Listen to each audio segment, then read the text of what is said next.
네, 하나님 말씀 베드로전서 3장 15절 함께 읽도록 하겠습니다. 한 구절인데요. 같이 읽습니다. 시작.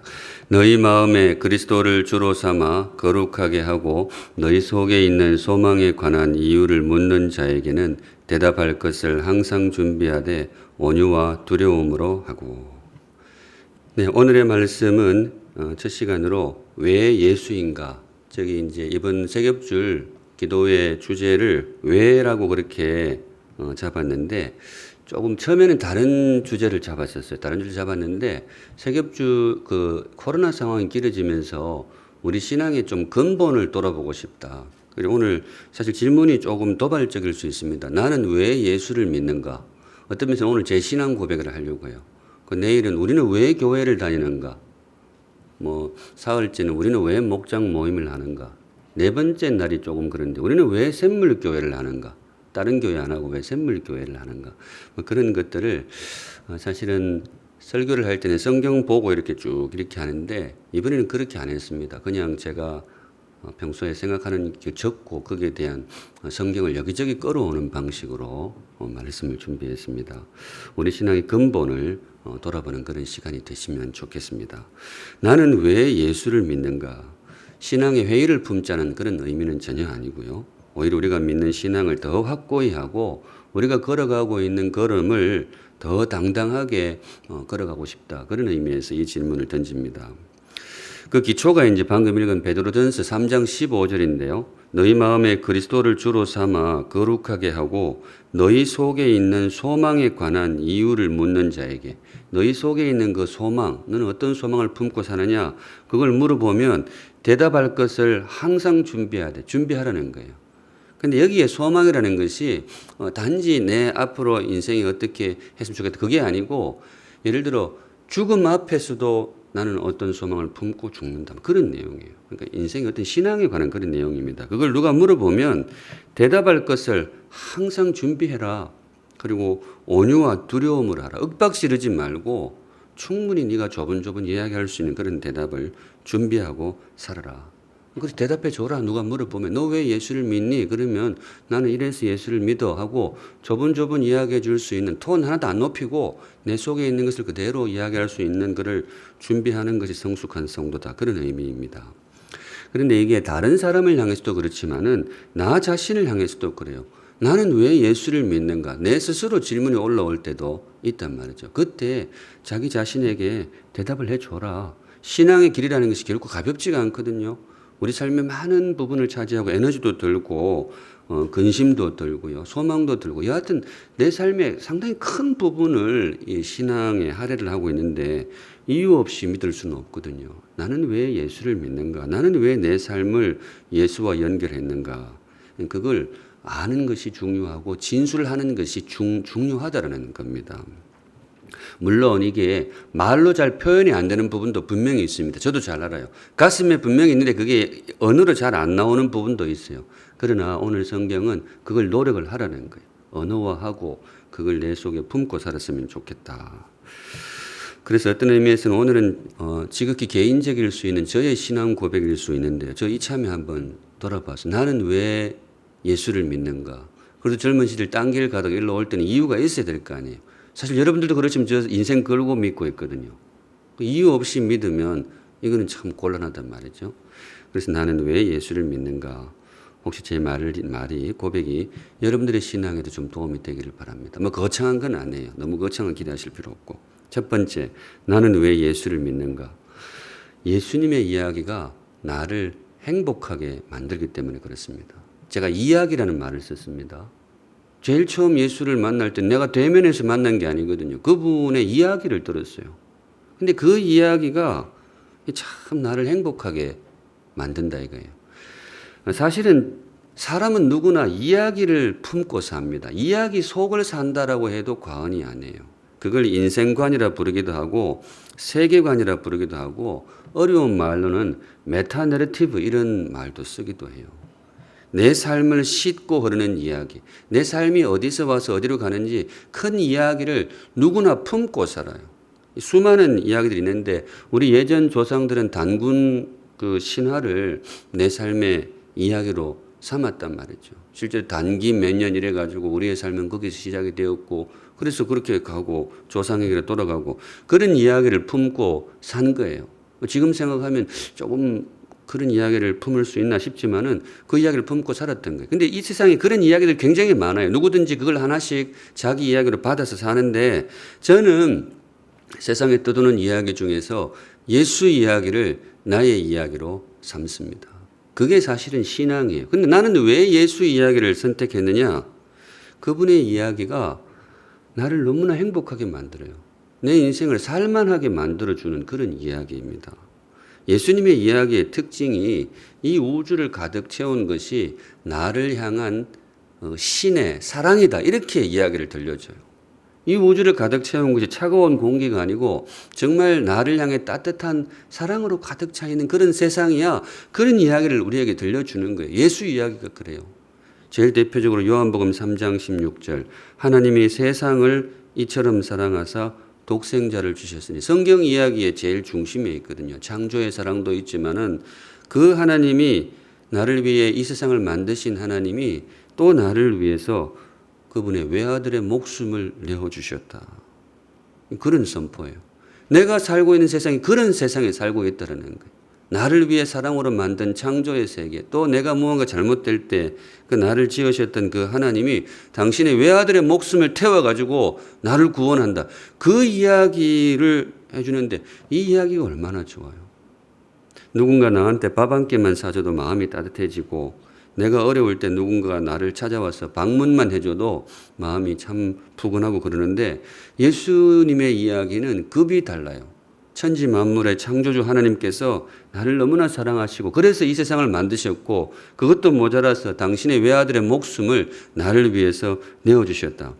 이 얼마나 아름다운 이야기예요. 내가 살아가고 있는 세상이 그런 세상이라면 얼마나 행복하겠어요. 그런데 이 예수 이야기가 그런 세상 그 이야기를 나에게 선물해 주는 거예요. 저는 그래서 예수를 믿습니다. 다른 것보다도 이 이야기가 나를 너무 행복하게 만들어요. 사는데 행복해야 되잖아요. 그 행복하게 살아야죠. 그 행복이라는 이야기 제가 자주 하는데 행복하고 싶으니까. 근데 예수 이야기가 너무 행복하게 만들어요. 여러분 혹시 아직 가슴 속에 예수님 이야기가 쑥 안 들어오신 분들 받아들이세요. 행복할 겁니다. 세상이 들려주는 이야기는 너무 차가워요. 제가 몇 차례 말씀을 드렸지만 저는 원래 그 자연과학 원래 진화론, 창조론 이거는 공부하고 싶어서 대학 들어갔는데 그거 안 가르쳐 줘가지고 그만두고 나왔는데요. 세상이 들려주는 이야기는 너무 차가워요. 현대 과학이 어떤 면에서는 우리 세상에 메타내러티브, 우리 세계관을 구성을 하고 있는데 현대 과학 좋다고 막 그렇게 하는데 나는 그걸 믿고 어떻게 사는지 나는 그걸 믿고는 하루도 못 살 것 같아. 현대 과학이 들려주는 이야기는 뭐냐? 우리의 삶을 그야말로 차가운 우연 덩어리로 만들어요. 우주가 어디서 왔느냐? 펑 하고 우연이 생겼다 이거예요. 과학적으로 뭐 아무리 고급 단어를 써봐야 우연이에요. 펑 하고. 그럼 사람은 어디서 왔느냐? 그것도 우연이에요. 제가 미생물학 전공했거든요. 아메바가 이렇게 진화를 하고 해가지고 사람이 되었다. 책이 이만큼 두꺼워요.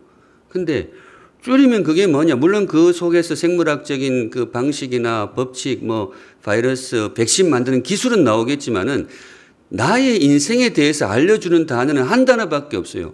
우연이라는 거예요. 그냥 우연히 생긴 거야. 그렇게 우연히 생겼다가 우연히 사라지는 게 인생이야. 그게 결국 그거예요. 그 다른 말이 없어요. 저는 이게 옳다 그러다 이전에 나는 그렇게 살기는 싫어요. 너무 차가워요. 의미도 없고 목적도 없고 나는 그런 세상을 살고 싶지 않고 내가 사랑하는 아이들에게 그런 세상을 물려주고 싶지도 않아요. 그거는 학대입니다. 학대. 저는 학대라고 생각해요. 현대 세계관은 인류에 대한 학대다.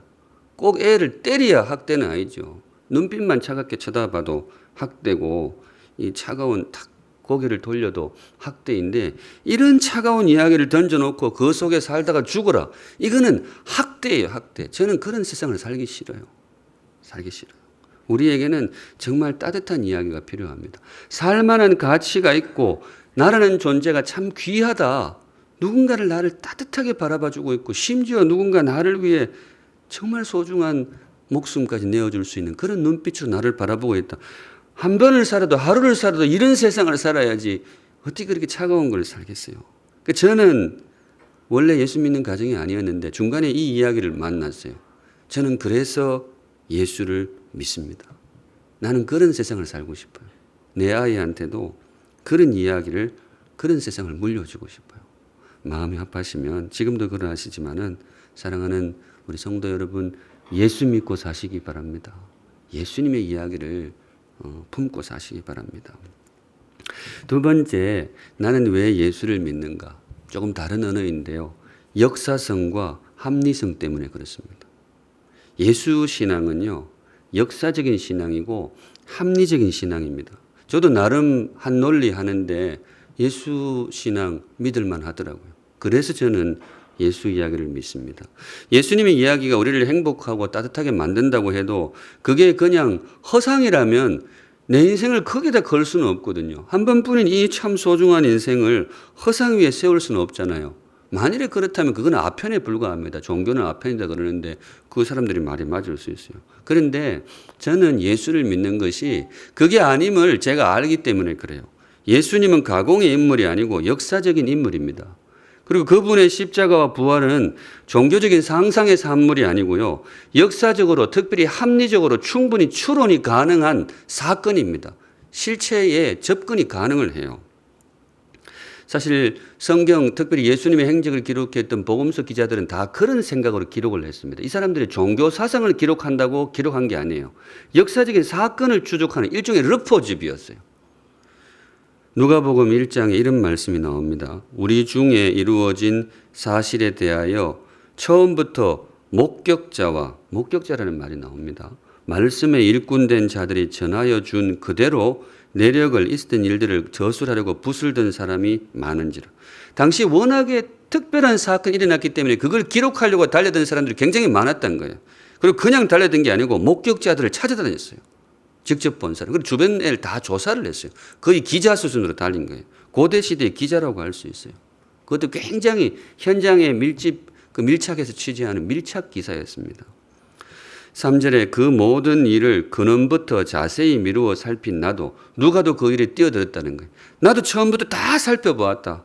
그래서 그걸 가지고 데오빌로 각하에게 어떤 분에게 차례대로 써보내는 것이 좋은 줄로 알았습니다. 각하 이 관심이 있어서 이걸 제가 각하한테 써보내고 그게 좋겠다고 생각했습니다. 이는 각하가 알고 있는 바를 더 확실하게 하려 함이로라. 우리 데오빌로 각하께서 알고 있는 그 믿고 있는 예수 신앙이 정말로 진짜라는 걸 제가 조금 더 확인시켜 드리고 싶어서 한 번 더 기록을 했습니다. 참 이 데오빌로라는 분이 뭐 나중에 만날 기회가 있겠지만은 참 행복한 분이었던 것 같아요. 누가라는 사람이 그 사람의 신앙을 위해서 그렇게 돌아다니면서 기록을 했어요. 그런데 하나님이 참 묘한 것이 그 데오빌로를 위한 그 글이 우리 모두를 위한 글이 되게 하였습니다. 분명한 것은 성도 여러분, 오늘 아침 설교가 좀 길어요. 예수님의 행적을 기록한 복음서 기자들은 신화를 기록한 게 아닙니다. 그 사람들 그런 마음으로 기록한 게 아니에요. 깊은 수양이나 묵상을 통해서 종교적인 사상을 집대성하겠다. 그렇게 기술한 게 아닙니다. 이 사람들은 자기의 아이덴티티가 기자였어요. 역사가였습니다. 찾아다니면서 사건을 기록한 거예요. 관념에서 나온 사상이 아니고 실제 일어난 사건을 기록을 했어요. 제가 공부해보니 그렇더라고요. 저는 그래서 예수를 믿습니다. 그냥 가볍게 믿은 건 아니에요. 그리고 거기서 나오는 내용들이 정말 믿을 만해요. 제일 먼저는 뭔가 하면 성경 기록이 예수님 돌아가시고 얼마 안 있다가 기록이 시작이 되었어요. 어떤 분들은 그렇게 아는 분들이 있어요. 특별히 예수 안 믿는 분들 중에서 성경은 예수라는 인물이 있었고 난 뒤에 수백 년 뒤에, 수천 년 뒤에 종교사상가들이 모여가지고 하루 종일 기록한 것이다. 실제로 저한테 그렇게 말씀하시는 분이 있어요. 속으로 웃었어요. 책이라도 한 권만 봤으면 저런 소리는 안 해요. 여러분, 성경에 나오는 이런 기록들은요, 짧게는 예수님 돌아가시고 15년 뒤에 기록이 된 겁니다. 고린도전서가 그래요. 길어봐야 20년으로 추적이 됩니다. 이거는 역사적으로 추적이 가능해요. 바울이라는 인물이 활동했던 시대를 추적하면 충분히 가능해요. 여러분, 지금부터 15년 전에 언제 무슨 일이 있었는지 한번 떠올려 보세요. 조작이 불가능해요. 우리 샘물은 15년 전에 아프간 사건이 있었어요. 다 목격적이 다 살아있는 거예요. 여기서 허튼 소리 했다가는 내가 그날 봤는데 무슨 소리냐 이렇게 나올 수 있는 그런 별로 오래되지 않았어요. 그런데 이 성경에 나오는 기록들이 대체로 그래요. 길지 않아요. 길지 않아요. 제일 멀리 떨어진 게 신약 성경에 제일 멀리 떨어진 게 불과 5, 60년이에요. 그 생존할 때 예수님 만났던 분이 죽기 전에 쓰는 글들이에요. 대체로. 목격자가 있다는 것이죠. 그만큼 이 역사적인 이 간극이 짧아요. 사람 속일 수가 없어요. 그리고 기록해 놓고 그 사람이 거기에다가 목숨을 걸었어요. 거기에 거짓이 있다라고 이야기하는 것은 오히려 그게 상상이에요. 저는 그래서 예수를 믿습니다. 합리성에 있어서도 그래요. 예수 신앙은 굉장히 합리적입니다. 제가 이렇게 쭉 생각해 보면요. 6.25 전쟁이 북침이 아니고 남침이다. 이거 믿을 수 있는 합리성이면 예수님의 부활을 믿을 수가 있습니다. 독도가 일본 땅이 아니고 대한민국의 고유의 영토다. 이거 믿을 수 있는 담력만 있으면 예수님의 부활을 믿을 수가 있습니다. 제가 판단해 본 바로는 그래요. 우리 6.25 전쟁이 북침이 아니고 남침이다. 우리 남한 사람들한테는 너무나 상식적인데 북한 사람들 자꾸 우기잖아요. 자기들 또 알 거예요. 그게 말이 안 되는 거를. 왜냐하면 정황 증거들이 너무 분명해요. 사흘 만에 서울이 함락을 당했잖아요. 어떻게 북침을 냈으면 그렇게 무방비로 당해가지고 사흘 만에 서울이 무너지겠어요. 아무 준비도 없이 그냥 그대로 한 방 먹은 거죠. 탱크 몰고 내려오니까 그때 당시 탱크도 한 대 없었고 이렇게 뭐 박격포로 이렇게 어떻게 하겠다고 했는데 밀려버렸잖아요. 4월 만에 서울이 들어와 버렸단 말이죠. 이런 정황 증거로 볼 때에 누가 봐도 이거는 남침이에요. 꼭 그날 비디오를 찍어야 되는 게 아니에요. 그거 보면 알 수 있단 말이죠. 예수님 부활도 마찬가지입니다. 예수님의 부활에 그 무덤 앞에 있지는 않았지만은 거기에 있을 수 있는 사람은 없잖아요. 그런데 그 주변에 일어난 정황 증거들이 너무나 확실하게 부활을 가리키고 있어요. 수많은 가설들이 있었지만은 그 정황 증거들을 설명을 못해요. 무덤이 빈 거는 기본이고 제일 중요한 것이 제자들이 급격하게 변화됩니다. 사실 예수님이 십자가 달리실 때에 다들 겁집어 먹고 지 살겠다고 도망쳤던 그런 제자들이었는데 불과 며칠 사이에 죽음을 두려워하지 않는 부활의 증인들이 되어 돌아왔어요. 그렇게 비겁하게 도망치던 12제자, 11은 까버리고 하나는 까버리고 불과 며칠 사이에 돌아왔는데 나는 예수를 위해 죽어도 좋다. 다들 물어봤어요. 너 갑자기 며칠 사이에 무슨 일이 있었냐? 이구동성으로 하는 말이 나는 부활하신 예수를 만났다. 이렇게 나옵니다. 뒤에 무슨 일이 있었던 거예요. 그 사람이 그렇게 쉽게 변하는 게 아니거든요. 그런데 그렇게 급격하게 변하고 이구동성으로 하는 고백이 나는 부활하신 예수를 만났다. 그리고 다 그 신앙 들고 다 그래 죽었어요. 이거는 부활이 아니고는 부활급의 사건이 아니고는 해명이 안 되는 거예요. 저는 뭐 어떻게 들을지 모르지만 그것 때문에 예수를 믿습니다. 저 사람들이 분명히 보았다. 그 외에도 말들이 많지만 사상적인 정황도 그래요. 우리는 이제 이 부분은 잘 안 하는데 그때 당시에 그리스 로마 시대의 역사가들 사상을 쭉 정리한 그런 분들이 많거든요. 그런데 당시에 이제 예수님 어간에 그때 당시 문명의 패권을 잡고 있던 것이 그리스 로마 문명이잖아요.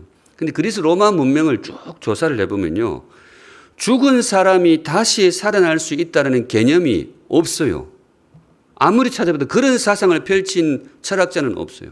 그냥 죽으면 영혼이 해방된다. 영혼 불멸 이런 거는 그 사람들이 했지만은 죽은 사람이 다시 살아날 수 있다라는 사상을 펼친 철학자는 아무도 없어요. 특별히 그때 당시에 아무리 뛰어난 사상가도 몸의 부활을 상정한 사람은 아무도 없어요. 왜냐? 당신은 몸에 대해서 굉장히 저급하게 볼 때예요. 육체는 저급하게 보고 영적인 것은 높여볼 때이기 때문에 부활은 고사하고 몸의 부활에 대해서는 그 누구도 언급한 사람이 없어요. 그런데 어느 날 갑자기 일단의 무리들 속에서 그 사상이 튀어나오기 시작했어요. 몸의 부활. 우리가 매주일마다 고백하잖아요. 이거 당시로서는 굉장히 특이한 사상이었고 사상사적으로 나올 수가 없는 사상이 나온 거예요. 왜 나왔을까요? 그 사람들이 경험을 한 거예요. 어제 죽었던 예수님이 오늘 내하고 같이 생선을 구워 먹은 거예요. 몸의 부활이 나온 거예요. 이런 사상적인 추이들을 해명할 수 있는 역사가가 아무도 없어요. 사상이 그냥 나오는 게 아니거든요. 무슨 사건이 있어야 되거든요. 유대인 사회에서라도 몸의 부활에 대한 그런 개념이 있었느냐? 여러분 오해하지는 마세요. 구약 성경에 몸의 부활이라는 개념이 선명하지가 않습니다. 그래서 당시 제사장 그룹을 했던 사두개인들 있죠. 그분들 성경 굉장히 알았던 사람이에요. 그런데 그분들은 부활을 절대로 믿지 않았어요. 예수님이 와서 가르쳐도 안 믿어요. 그만큼 성경에도 그런 개념이 불분명해요. 그런데 어느 날 그 일단의 무리들 속에서 몸의 부활이라는 개념이 튀어나오고 그 사람들이 거기다가 목숨을 걸기 시작했어요. 뒤에 무슨 일이 있었던 거예요. 저는 그래서 예수를 믿습니다. 제가 가벼운 마음으로 믿는 거 아닙니다. 매주 앞에 서가지고 예수 믿자 하고 있는데 젊은 사람이 그 속임수라 그러면 간땡이게 부었지 그걸 어떻게 이야기를 하겠어요. 저도 나름 그게 있기 때문에 믿는 거예요. 그리고 여러분들이 권면할 수 있는 이유도 제 삶을 걸 만한 적어도 근거가 있기 때문에 예수 믿고 사는 거예요. 저는 그것 때문에 믿습니다. 저도 나름 뭐 한 논리하고 근거 없이 움직이지는 않아요. 근데 제가 봐도 예수님은 실체가 있어요. 이분은 역사적인 인물이고 예수 부활은 역사적인 사건입니다. 저는 그래서 예수를 믿습니다. 여러분들에게도 혹시 특별히 이 영상을 보는 우리 젊은 다음 세대, 특별히 청소년들, 학교에서 가르치는 거 저도 다 배웠고 그것이 굉장히 참 합리적이고 좋은 가르침이라는 걸 잘 알아요. 근데 학교에서는 그렇게 하세요. 학교 시험 칠 때 그걸 답을 적어주세요. 그거 괜찮아요. 그런데 여러분들의 삶을 걸고 여러분들의 마음을 걸고 인생을 걸 때는 이거 믿고 사세요. 학교에서는 그냥 그거 답 적어줘. 그럼 그렇게 나쁜 거 아니에요. 거기다가 하나님이 창조하셨으면 이렇게 섞지 말고 그 정도는 적어주세요. 나는 이 학교에 가르치면 이렇게 한다 하는데 여러분들의 마음 가장 깊은 곳에 여러분들의 삶을 거는 이야기는 예수 이야기에 맡기세요. 근데 나중에 잘못되면 내가 책임질게요. 나는 이 예수를 왜 믿는가? 한 가지만 더 소개를 하면 조금 개인적인 거지만은 왜 예수를 믿는가? 지금도 그분이 저를 찾아오시기 때문입니다. 제가 이 고백합니다. 지금도 그분이 살아계시고 나를 찾아오기 때문에 저는 예수를 믿습니다. 요한계시록 3장 20절에 이런 구절 나오죠. 볼지어다 내가 문 밖에 서서 두드리노니 누구든지 내 음성을 듣고 문을 열면 내가 그에게로 들어가 그와 더불어 먹고 그는 나와 더불어 먹으리라. 이제 요한계시록 예수님을 어떤 그림원으로 보여주면서 문 밖에 서서 우리 마음 문을 두드리는 그런 그림을 보여주시는데 저는 이 말씀 믿습니다. 예수님이 제 마음을 두드리는 거 믿습니다. 그리고 이 표현이 어떨지 모르겠지만 그걸 느낍니다. 그분이 제 마음을 두드리고 제 인생에 들어오고 싶어 하고 때로 저와 함께 동행하고 저를 이끌어 주시는 것을 제가 믿는 것을 넘어서 느낍니다. 그래서 저는 예수를 믿습니다. 성경 이야기가 튀어나와서 내 육신을 두드리는 것을 몇 차례 느꼈어요.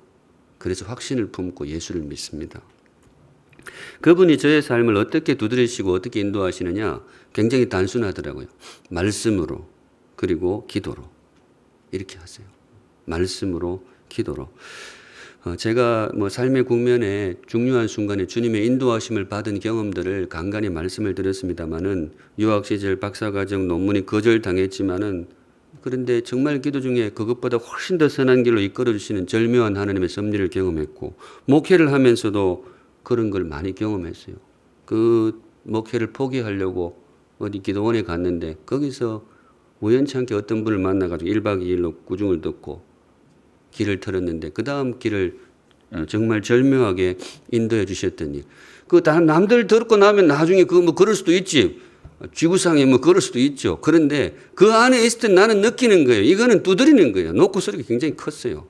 그리고 사실은 샘물로 올 때도 제가 말씀드려요. 샘물로 오는 과정도 저는 우연이 아니었어요. 환상만 안 봤지 너무나 분명한 인도하심이 있어서 왔어요. 그 주님이 두드리신다는 것을 저는 인도하신다는 것을 압니다.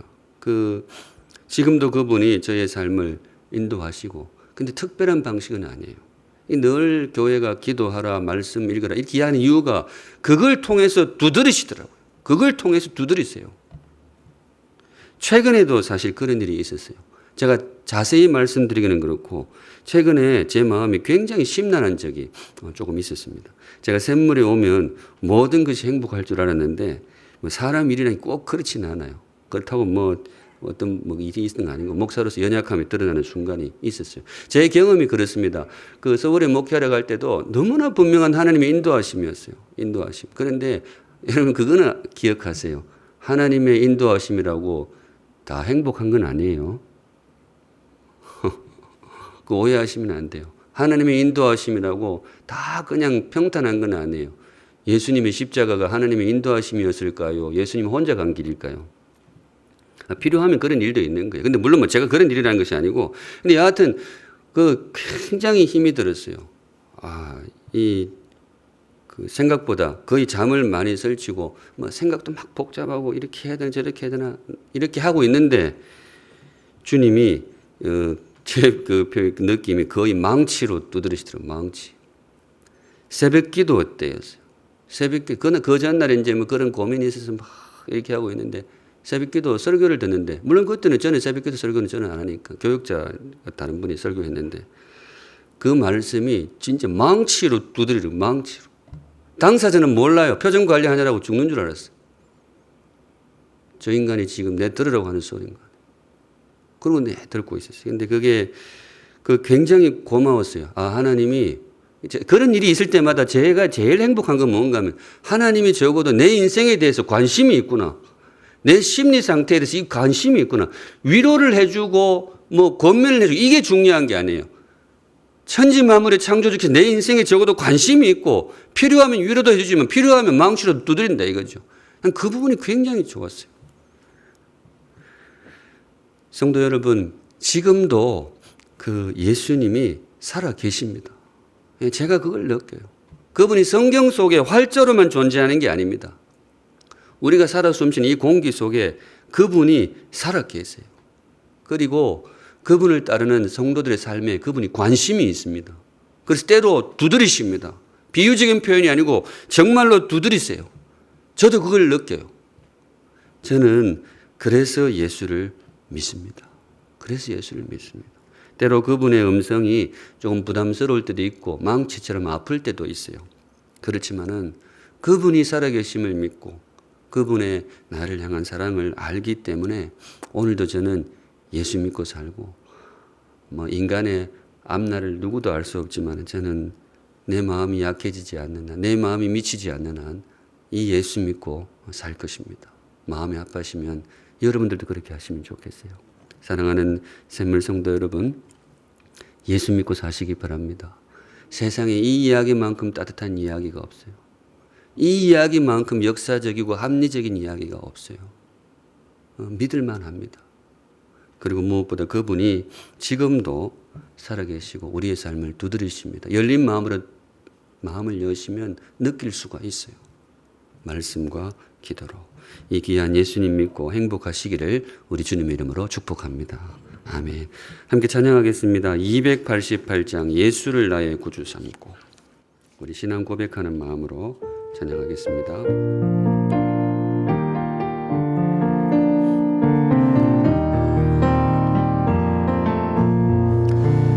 예수를 나의 구주 삼고 성령과 피로써 거듭나니 이 세상에서 내 영혼이 하늘의 영광 누리도다. 이것이 나의 간증이요 이것이 나의 찬송일세.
사는 동안 끊임없이 우주를 이것이 나의 간증이요 찬송하리로다. 이것이 나의 간증이요 이것이 나의 찬송일세. 나 사는 동안 끊임없이 우주를 이것이 나의 간증이요 찬송하리로다.